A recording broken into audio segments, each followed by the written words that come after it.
Hello legal minds. आशा है आप सब अच्छे होंगे। आज की हमारी वीडियो में एक इम्पॉर्टेंट लीगल मैगजीन से बात होने वाली है जो है ऑडी अल्ट्रम पार्टम।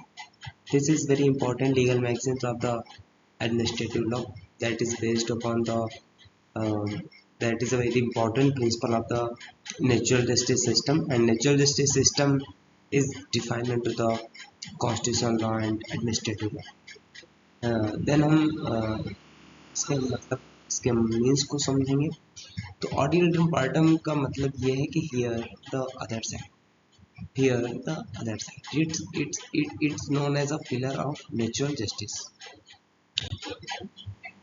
ऑडियल्टम पार्टम नो पर्सन, इट मीन्स इसका जो बेसिकली जो मतलब क्या है, इसका मतलब है no person shall be judged, condemned और penalised without first being given a fair opportunity to present their side of the case। इसका मतलब ये है कि ऑडियल्टम पार्टम के प्रिंसिपल का मतलब ये है कि जो डिफेंडेंट है, जो अदर पार्टीज है, तो बहुत पार्टीज को सुनना जो है, उनके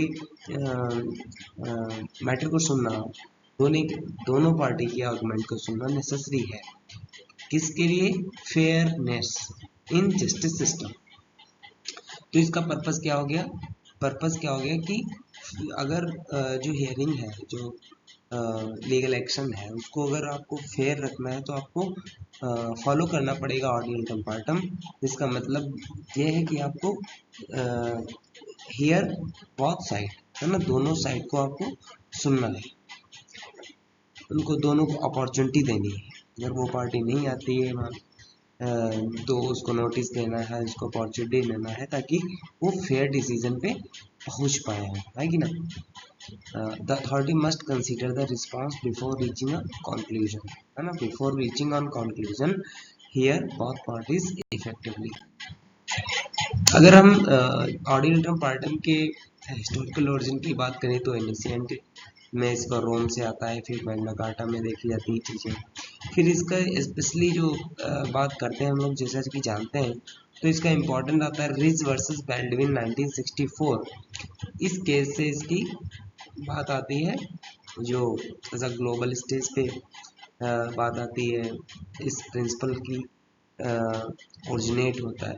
एंड मेनका गांधी का केस जो 1978 में है, तो इसमें एक्सपैंड किया जाता है इस मैगजीन्स को इंडिया में, और भी एक्सपैंड किया जाता है। Any procedure affecting liberty must be fair, just and reasonable. And अगर इसके principle for the principle require to adequate notice, right to present evidence, reasonable time to prepare, right to rebut, है ना। ये देखो, right to rebut, है ना, बहुत parties for plaintiff and defendant, तो they must be shown the opposing evidence and given a chance to refuse it, refute. Okay, तो reason decision, right to counsel, तो ये सब जो होते हैं रिक्वायर्स होते हैं हमको इसको, जिस प्रिंसिपल को एस्टेब्लिश करने के लिए, कौन से? ऑडियल्टम पार्टम को। तो when can the rights of hearing be excluded, है ना, कब क्या ये अधिकार जो है, राइट टू हियर का अधिकार जो है वो एक्सक्लूड किया जा सकता है? In case of statutory exclusion में, प्योरली एडमिनिस्ट्रेटिव एक्ट हो, इमरजेंसी अर्जेंसी का मामला हो, इम्पैक्टेबिलिटी हो, नो सिविल कॉन्सिक्वेंसेस हो, waiver by the party, or if the affected person voluntarily and knowingly gives up their right to be here, the principle is not violated। ऐसा माना जाएगा ये प्रिंसिपल जो है वो वायलेट नहीं हो रहा है। अगर हम देख लेते हैं इसके जो ऑडियल्टम पार्टम का जो प्रिंसिपल है नेचुरल जस्टिस सिस्टम का, तो इसमें जो है वो इस पे जो हमारा लैंडमार्क केसेस आते हैं, रिज वर्सेस बाल्डविन 1964 का, तो दूसरा आ जाता है Maneka Gandhi union of India 1978 का, फिर एक Kraipak versus union of India. तो ये जो इम्पोर्टेंट केस हो जाता है, इन्होंने तीनों केस काफ़ी इंपॉर्टेंट केस हो जाते हैं जब हम ऑडियल्टम पार्टम की बात करते हैं। तो एक Kraipak versus union of India 1969 का केस, तो फैक्ट्स कहते हैं member of selection committee was himself a candidate for selection dual role. तो इसमें इस कोर्ट ने क्या क्या दिया? Selection vitiated both limbs of natural justice ऑडियल पार्टम प्लस नेमोजेटिक्स वर वायलेट। तो इसमें क्या हुआ था, ऑडियल पार्टम और नेमोजेटिक्स दोनों वायलेट हुए थे। तो इसका इम्पैक्ट क्या रहा कि confirm the quasi judicial and administrative bodies are equally bound by natural justice, है ना। तो वहाँ पे जो नेचुरल जस्टिस के प्रिंसिपल है उनको फॉलो होना नेसेसरी होगा।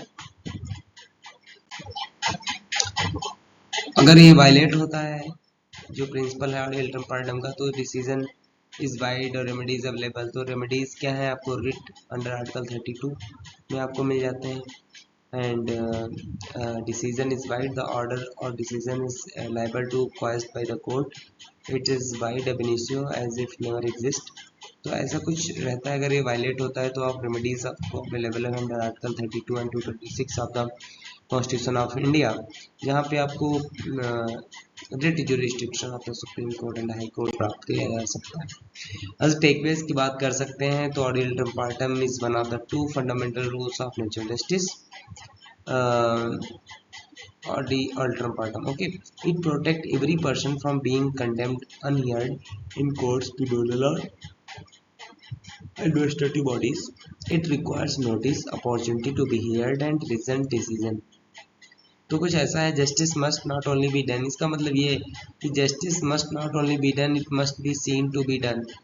कि जस्टिस केवल होना ही जस्टिस नहीं है, ये होते हुए दिखना भी बहुत जरूरी है।